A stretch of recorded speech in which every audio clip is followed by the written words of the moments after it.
So welcome to the TV podcast. Today I'm joined by Tom Blomfield, the founder of Monzo. How's it going, Tom? It's going great. Thanks for having me on the show. You're welcome. It's been a busy week. Yes, it has. Crowdfunding. I can't even remember at the start of the week. Yeah, crowdfunding was the big piece of news this week. How are you feeling? Great, actually. Yeah, really great. We had another 36,000 people invested, and I think 33,000 of them were new investors. So just amazing to see so many Monzo customers being able to become shareholders now. It's just so much hard work over the last 3 or 4 months has gone into making that happen. It almost went. I mean, it went incredibly smoothly, and we were really happy about it. It went, I think, as well as it possibly could have. But the amount of hard work in the background to make it go so smoothly is easy to forget, I think. Awesome. Well, before we dive into Monzo, let's start with your day. What did you have for breakfast this morning? I had a bacon and egg sandwich from Pret down the road about 20 minutes ago. Well deserved, I think. And what is the one thing you would have done differently before you turned 20? Before I turned 20? Gosh, thinking back. What have I done differently before I was 20? I think as a teenager, I didn't really understand other people. And arguably, I still don't understand other people. But I didn't really make an effort to understand other people. So at school, I really was not popular at secondary school. And ended up in sort of quite a lot of arguments, sometimes spilling over to sort of fights even, because I just don't think I made an effort to really understand how to interact with people who are different than me, sort of learning how other people's sort of perceive you, I guess. Sort of interesting reflection. Nice. And what is your favourite company right now, apart from Monzo? Right now, I love what Bulb are doing. I'm a very happy customer. Echo Healthcare for prescriptions, also great. So yeah, a couple of great homegrown companies there. Awesome. So before we go into Monzo, for our audience who don't know anything about you, could you summarise your career in 2 minutes? Sure, 2 minutes. So I started out building websites as a teenager in rural Buckinghamshire, in Little Chalfont, and went to Oxford to study law, where I started my first proper startup, I guess, called Buy or Sell Online, Bozo, terrible name. I built that for 2 or 3 years with 2 co-founders. I dropped out to do my finals. They took it to Y Combinator and ultimately sold it to a Canadian company. I graduated with a master's degree in law from Oxford. I became a management consultant for 2.5 years or so before leaving to join a bigger management consultancy, but along the way getting distracted by Matt and Hiroki, who were leaving the big management consultancy, to set up what became GoCardless, which was a direct debit processor. I was a technical co-founder, stayed there for about just under 3 years. That's still going very well. Hiroki's running that as CEO now. I went to New York for a year, I was VP of growth at a dating startup that did not grow, and I got fired. And then I came back to the UK and ended up starting Monzo in February of 2015, and it's been almost 4 years now, the journey. It's been absolutely incredible. It's gone from a zero funding, small team of 9 or 10 people in a bedroom, to now 550 staff, almost £200 million of funding, 1.2 million customers, 20 million of crowdfunding just on Wednesday alone. So it's been a wild ride. It has. And what is Monzo? Monzo is a smartphone-based current account. So if you're a UK resident, you can download it on your Android or iOS phone and get a hot coral card. You may have seen them on the tube, and use it to control and monitor your spending and help you save and meet your goals. In time, we're aiming to build a really powerful financial hub. We're not necessarily trying to do all of the different products ourselves, but we want to be the hub for people's money. So the single home screen app they go to visualize all of their money wherever it sits. And so into that hub you might plug in spokes, which might be your student loan or your savings account or investments or your pension or your gas electricity supplier or your phone bill, all of the different things that touch your finances coming together in one place and then allowing Monzo to manage those proactively for you. That's the end goal, really. And why did you want to do coral cards, not a boring blue bank card? Just to stand out, really. Every other bank was sort of some shade of dark blue or purple or grey or black. So we just wanted it to be eye-catching and different. I think it's one of the most distinctive things about our brand now. It's absolutely great. And you say you've got 1.2 million customers. How have you created that viral growth? Making a product people love. I think 95% plus of our all users ever acquired have come from word of mouth in some sense. So it's either a viral mechanic in the app or people just telling their friends because they love it. And our net promoter score is around plus 80. That's a measure of how likely people are to promote the product to their friends. So just making a product people love, I think having a mission and a set of values that people really buy into has been really, really important. And then just really paying attention to the onboarding funnel, just removing friction from every step. And have you still spent no marketing? We're doing a little bit at the moment. So right now you can give the gift of Monzo for Christmas, and if you tell friends about it, your friend gets £10. You get nothing. You just get the warm, fuzzy feeling inside. So that's live throughout December, I think. And why do you do that on the other end? So give your customer £10, not the current user? We actually tried a 5 and 5 mechanic, and most users said, I'd recommend Monzo just because I love the product. I don't need to be paid for this. It feels like a bribe. I prefer my friend to get it. Because it's always, if you think about the two people on the side of that relationship, the person recommending is generally a very loyal Monzo customer. The person on the other side is a skeptic. And so you focus all your firepower, your economic incentive on the skeptic, not the person who already loves you. And you created this amazing community. You've got an amazing community forum. How have you really built that community? Lots and lots of hard work. There's not a single silver bullet for community building. I think it's just persistence, starting early. So transparency was a big thing that was very important for us early on, and being really transparent externally and bringing that community in to allow them to see what's going on the inside. So we had in-person events for the first 5,000 customers probably. You'd have to either come to the Monzo office to hear me give a speak and kind of pick up a card in person, or I'd actually go to offices around London. So I went to really a lot of different corporate offices and startup offices telling the Monzo story and giving out cards, and the advantage was a few weeks later we get the flood of applicants coming in. So it was a sort of sneaky hiring marketing as well.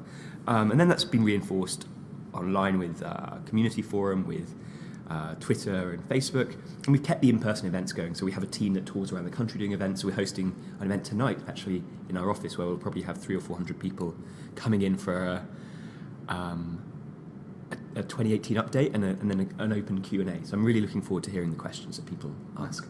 I'll see you there. And how you raised £20 million this week. That's right. In one day alone. How have you persuaded your community only to invest in it? You did something quite clever where non-users of the app can invest in it, only your users can. Yeah. How do you do that? So the reason for that actually was to do with prospectus rules and sort of public company rules. We couldn't make an investment offer to everyone in the world. It had to be a closed group, and so we had to choose some way of, just under prospectus law, basically, listings law. So we had to choose a closed group, and so customers you had to be a customer, I think, before the 25th of November. So that was not some kind of cunning marketing tactic. It was just company law. Regulations. Yeah, basically. Because we raised 20 million, it's actually not crowdfunding anymore. There's a crowdfunding, I guess, how do you define crowdfunding? There's an EU-wide exemption for crowdfunding under 8 million euros a year, so you can basically do a lightweight process to get investment in. We wanted to do 20 million, so we had to go really quite a long way through the full listing process, almost for a full IPO. So we had a prospectus document, which is this 200 or 300 page, very legalistic document that has to be reviewed by lawyers and accountants and what have you. So it was the amount of governance and scrutiny was pretty enormous there. We're glad to do it for our customers. So it took you 6 months to kind of get that together? Yeah, about 6 months probably. And I think it said in the prospectus about 800 grand it cost you? Across legal fees and platform fees, yeah, probably. So it's a really there's been accusations that we just did this as a kind of sneaky way to get another 20 million in. Some kind of the word scam has even been used. It's like, this is not an easy way to raise money. We had the capital available from investors, like I had to fight quite hard with our institutional investors actually to free up the £20 million of allocation. They said, look, we'll give it you today. Save yourself 6 months and almost £1 million of cost and a bunch of heartache, and we'll just give you the 20 million. And we said, no, it's really, really important for us that our customers have the chance to invest, and we're going to go to put in the effort because these people have supported us since day one, and we want to give them the chance to invest alongside the pros. For most companies are staying private for longer and longer now, which means the growth, the value creation stage happens in private, and so retail investors can't get access to that. You IPO much later and you see much less value creation on the public stock markets, and that just doesn't seem right. So anyway, we wanted to give our customers the chance. I'm really glad we did. And unfortunately, you did have one bad piece of policy. One particular journalist wrote about the idea was to provide loans. How do you turn that negative publicity into good publicity? You very quickly wrote an update saying this is not it. But how do you? Because your community really did support you. Yeah, which was pretty amazing to see. And we spoke to the journalist, and he wrote another piece, I think on Saturday, which was much more balanced. So the initial piece said something like Monzo loans money to customers to buy its own shares, with the strapline said the special overdraft deal to buy shares, which is just not true. So on sign up, the customer can enable an overdraft. So we make that available to customers on sign up. And so we had 1.2 million customers, about 100,000 of whom had enabled an overdraft. That's sort of a historic fact. Then we decided to do crowdfunding, and that was open to those 1.2 million customers, and so also to the 100,000 who'd enabled their overdraft. And so our choice was, do we disable the overdraft for either all of those customers or a small group of those customers, or say, you can't use that overdraft that we've previously agreed with you to buy these shares? And that seemed actually to be overstepping, and we didn't believe it was our place to make that call. I mean, what's next? Do we say if you're in your overdraft, you can't move money into a savings account? We believe that's not right. Or if you're in your overdraft, you can't buy shares in any other company. Or if you're in your overdraft, you can't spend money at the pub, because we just don't believe it's the right thing to do. I think you get this really horrible slippery slope, and it's fundamentally the average amount invested was £500. The average overdraft is about £400. This is not tens of thousands of pounds. And so, on balance, I think we made the right call. I think the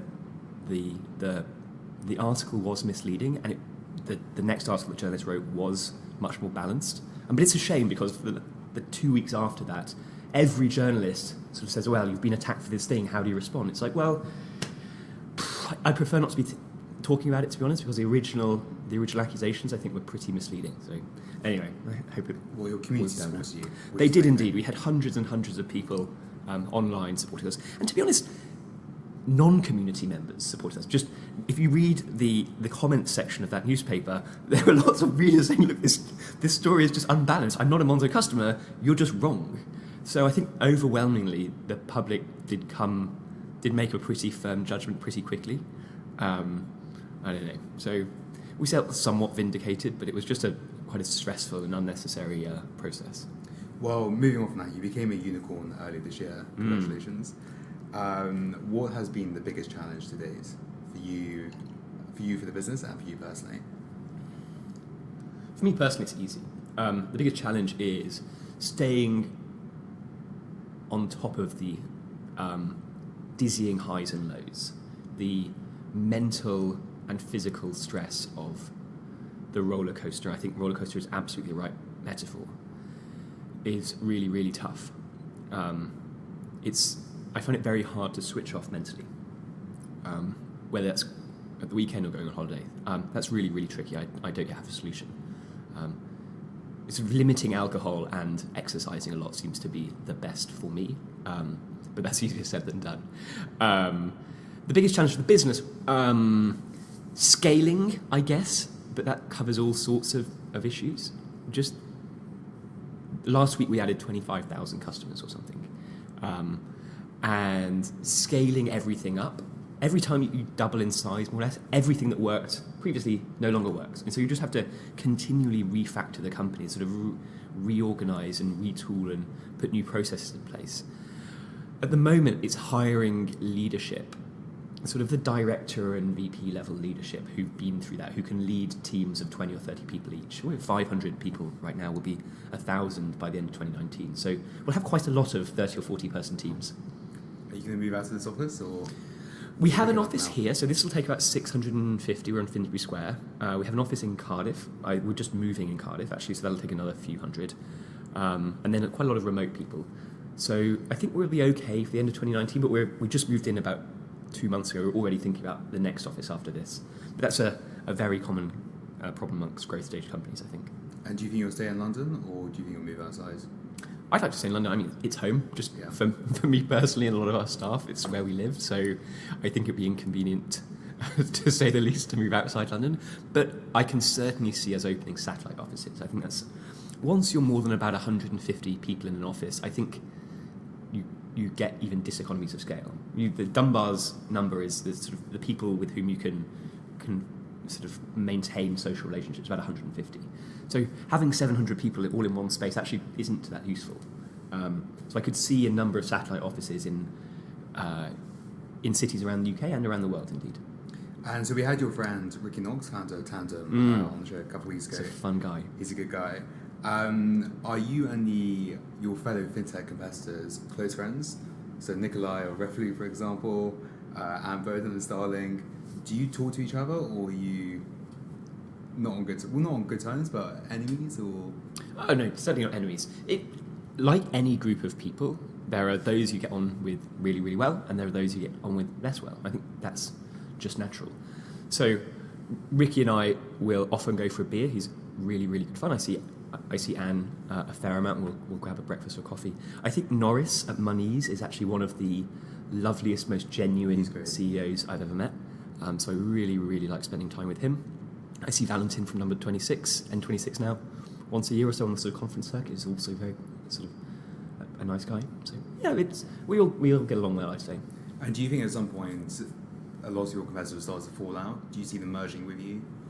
Some of them? I don't see them merging with us necessarily.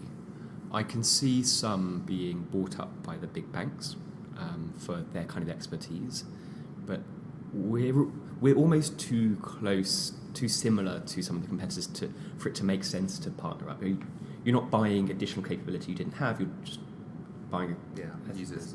Separate thing. Yeah, and we don't need to buy users. We're the fastest growing bank in the UK by really some quite large margin now. So yeah, pretty happy with that. And what's the 5-year plan? Do you want to be on 20 million customers? Are you still growing at 7% a week? 7% a week? No, it's as you grow harder, that's much harder. As you grow faster, that's harder to maintain. So we're at 1.2 million customers. We grew 24,000 customers last week. What is that? Probably 2%-ish? Yeah. Does that make sense? Yeah. 2%. So as the numbers get bigger, maintaining sort of whole-digit growth rates per week. Most banks talk about single-digit growth rates per year. So no, growing at 7% a week we would surpass the UK population very quickly. Yeah. So I think by the end of 2019 we'll be on somewhere between 2.5 and 3.5 million customers here in the UK, and we'll be looking at internationalisation, whether it's Europe or the US. I don't know yet. And what about business accounts? Will they be coming out soon? Yeah, so that's something we've announced, that we're applying for the RBS funding, the Capability and Innovation Fund. And if we get that, it will certainly accelerate business banking. And we'll start on the micro end. So it's going to be sole traders, partnerships, sort of the smaller end of SMEs, where the use is pretty similar to a current account. And it'll be really focused on transactional banking, so providing a dashboard for your money. For a business, the current account really is the nervous system almost. The money flows through that and sort of feeds the rest of the business. So it plugs into all sorts of things like your payroll system, your invoicing, your accounts, your card acquiring, your direct debit processing. All of these things should link through the current account. And what does Monzo need to open those business accounts? Do you need more team? Is there more regulations? It's about focus more than anything, really. Sort of what do we stop doing in order to prioritise it? Well, we hire more people and then prioritise it. The biggest difference really is the onboarding and identification process. So we do KYC on your customer, with businesses, KYB, great, know your business. With sole traders, actually, that's not so difficult because you're just identifying a person. With limited companies, it gets slightly trickier because you have to identify each director, and again, not insurmountable. But it's mainly that in the early stage, and then you can get a pretty simple business account launched once you've got that done. Interesting. Well, I was with Christian Feist, the co-founder of Lent Invest, a couple of weeks ago, and we were discussing about financial and enterprise education, and there is something massive lacking in the education system right now. Do you think Monzo can be a key player to help young people understand about their finance? Yeah, I do. I think there's a lot, you can approach it in a lot of different angles, so, or from a lot of different angles. I think education is certainly a big part, not just for children, but adults as well. So we're producing quite a lot of content at the moment, sort of helping people understand their finances. I think an intuitive user experience that teaches you as you go, rather than sort of sit down for an hour and learn from a textbook. So sort of learning as you're interacting with your finances is really important. Then I think also educating people about debt and problem debt and problem gambling as well. It's something we've worked on in the past I'm very proud of. Very nice. And were there times about you all giving up, or? Yeah, for sure. It's that back to that roller coaster. It can be hour to hour even. You come out of a meeting with some customers or a supplier or whatever, and you think this is really making a difference. Absolutely, what we're doing here is incredible, and we're gonna have a profound impact on the world. And then you maybe go into a meeting with an investor or a regulator, and you spend 2 hours having your head kicked in, telling you don't know what you're doing, you're never going to amount to anything, and no one's going to invest in you. This is a terrible business. And then you feel awful, just like, am I just deluded? Have I been kidding myself here? The investment process in particular is brutal because even if you do well, 90% of people are going to tell you no, tell you that it's not worth investing in your company. So being told, you might talk to dozens and dozens of investors, so being told that you're wrong over and over and over again is really, really disheartening. I think the thing I find most useful in that situation, my co-founders, kind of keep me level and keep me focused on why we're here. And have your co-founders been a massive part of building this business? Absolutely. And do you think you'll be in the same position if they weren't now? We absolutely could not have started Monzo without them. So there were 5 of us originally. There are 4 of us still in the business. Gary, my CFO, has hired his replacement. He spent the last year running the search, and we hired a great guy called Ollie from Barclays, and he's just got approval from the regulator to be our CFO. We had to appoint him to our board, and once that transition is smoothly handed over, Gary will step down sometime next year. But he's put in a long, long slog, so I'm very, very grateful to him. And there's no way we'd have started the business without the blend of skills. So Gary is an accountant by background. He's been a CFO of a bank before, so that kind of capability and experience. Similarly, Paul, one of my other co-founders, has been in 6 banks and building societies across the UK over the last 25 years. There is no way that I could have gone to the Bank of England at the age of, we applied when I was 28 or 29, so starting a bank, and they sort of look around and go, where are the bankers? Luckily for me, my co-founders were the bankers, so I'm incredibly grateful to them. Great. And one of your features you put on the app was the gambling block. Yep. What was the inspiration behind that? The inspiration was customers that we saw. We have a team internally called the Vulnerable Customers Team, small, led by a guy called Stuart, who's a real star. And they interact with all sorts of vulnerable customers. But they were coming across quite a lot of people who had histories of gambling. A lot of gambling transactions were often as a result in debt or sort of couldn't meet their bills. And we'd also been talking, that Vulnerable Customers team had been talking with the Money Advice Service and the Behavioural Insights team and a few sort of debt charities, sort of trying to come up with solutions. So it came from a customer need, and it came within the company, grassroots, up from a small team on the front line. And this idea that the gambling block is the idea that people can self-exclude. We would never exclude someone without them wishing to, but they can self-exclude from gambling transactions, and to opt back in as a 48-hour cooling off period. So it's often very useful if you're I actually was doing so I do customer support once a month. I was doing customer support on a Friday morning, and a lady got in touch and said, I had my gambling block on at 2 a.m. last night. I disabled it, and the counter started. I wasn't able to gamble. Now, in the cold light of day, I decided I don't want to gamble. Please, can you please re-enable that block? And so, just a really, really powerful friction. There's a guy called Danny Cheetham who has who's been one of our customers for a long time, very active on our forum, who's been quite vocal in the last few months about how he's managed to overcome his long-term gambling problem and almost recover from debt, which is just a phenomenally inspiring story. So it's those sort of things that kind of bottoms up inspire this kind of work. It's absolutely great. Great. And how do you spend your day? What does a typical day look like for you? I talk to podcasts. Thank you. It varies. The headlines are, journalists are a big part, investors are a big part, recruiting new people, talking with a lot of customers. So I'm doing an event tonight. Regulators is a big part. So I spent a good few hours this week with regulators and government. The area that I really love and I don't spend enough time on is working with our product and design teams to kind of work on new features. I don't get as much time to do that as I'd like, and I'm trying to clear my diary to do more of that in 2019. And you in the office super early? Do you wake up super early? Absolutely not. I love sleeping, so I'll try and get to the gym by sort of 8:30 or even 9 a.m, which means I don't have to be up until about 8 a.m.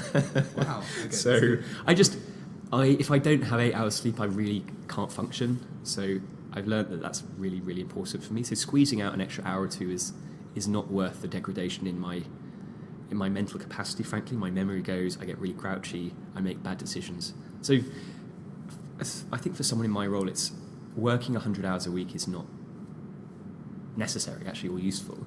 It's the 1 or 2 decisions a week that really, really matter. And being on top form to make those decisions in the best way possible, I think, is absolutely more important than smashing out 80 or 100 hours a week. And do you leave the office about 6, 7?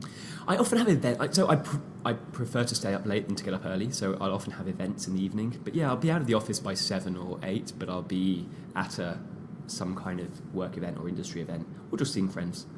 And what's the one thing you wish you knew before you started Monzo?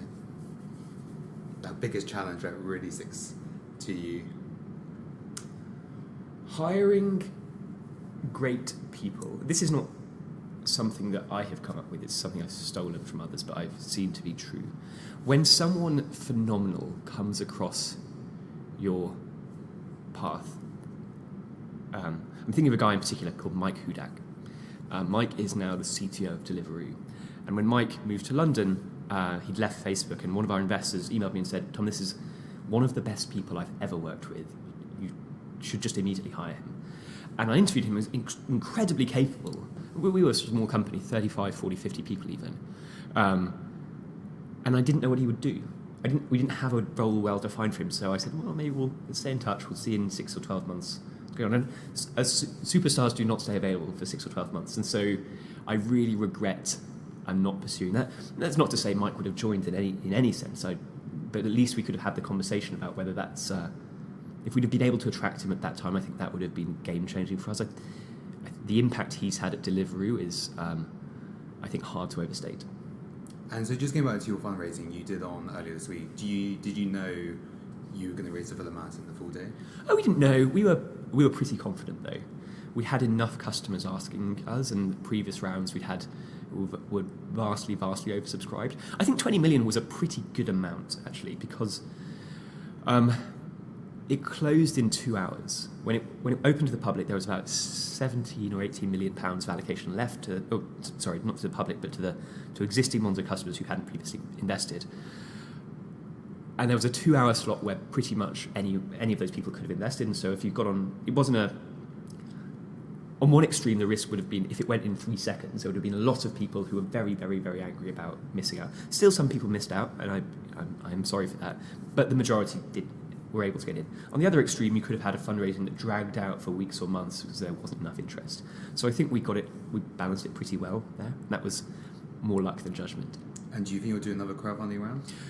Gosh, we're still picking up the pieces from the last one. I think it's too early today. We'll let us just get a few days sleep and think about that in the next few weeks. And the plan for 6 months, what is it? So 2019, talk about the whole of 2019. To grow customer numbers, we'll end 2018 on 1.3. We'd like to get to 3.5 if we can. So almost tripling the customer base. Growing our suite of lending products. I think they're really, really working well for customers. I'm very proud of what we've built. So growing that, which will grow revenue. And then taking more focused bets. So being a bit more ambitious on this hub and spoke model. Something we've talked about for 4 years. And I think it's a fair criticism to say that we haven't really delivered much of it yet. It feels like we're at the starting line. We spent 4 years in training, building all the equipment we need to get to the start of the race. And it feels like 2019 is the firing gun has gone off, and it's our race to run now.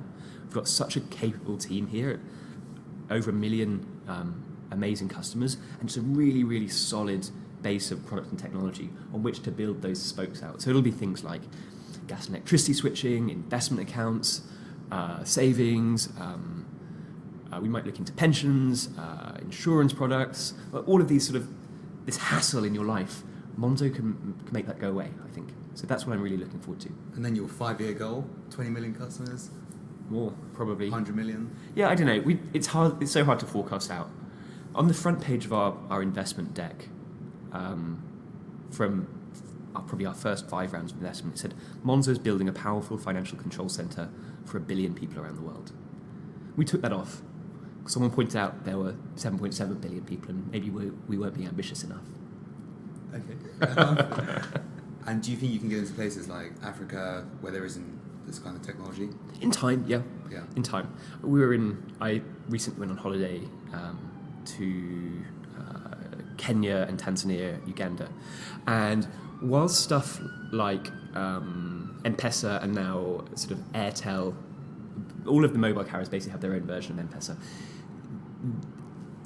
It's the first step towards digital payments, but it is by no means a fully fledged digital bank. And actually, I think people there overwhelmingly have smartphones and really are crying out for a fully featured digital bank, not just the simple ability to send and receive low-value payments. So I think there's huge, huge opportunity.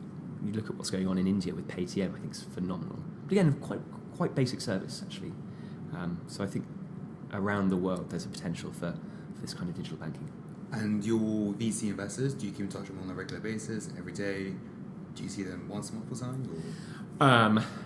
Most days I will speak to one or several of them. So a couple are on our board. We'll do something with our board every week or two. Oh, wow. Okay. So as a bank, there's quite a lot of governance. We have a board meeting about once a month, and then we have 4 board subcommittees: risk and compliance, audit, nominations for new hires, and then remuneration for compensation, basically. So there's quite a lot of governance overhead compared to your normal startup. Do you like that whole regulation, or do you find it very boring? Well, it is very boring. But it's not to say, I wouldn't say I like it. I can see how, when it's done well, it can really help you run the company effectively at scale. And that's the crucial bit. It can help you put structures in place that let you stay in control. But to be honest, there are bits of it that do great. I think if you try to impose a governance structure that's suitable for a 5,000 person company on a 500 person company, it can seem a little unnecessary. So striking the right balance at each stage, but overwhelmingly it's about governance, about staying in control and managing your risks effectively.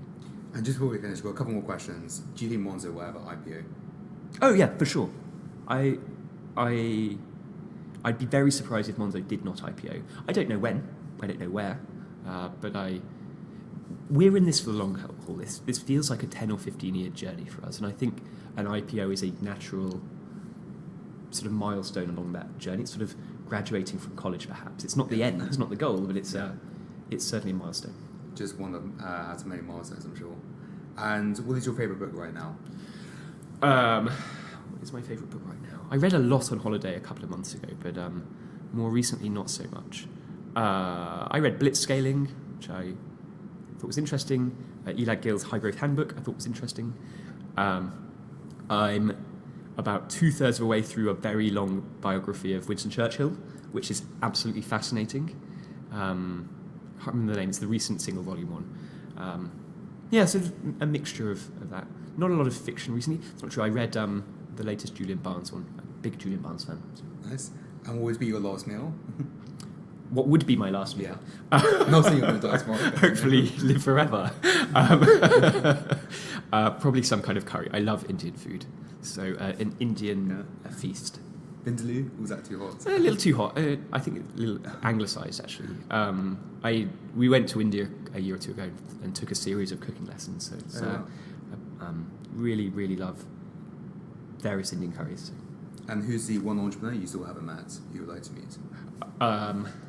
There are lots. Elon Musk, I think, he's had a tough year. Probably should lay off Twitter for a little bit.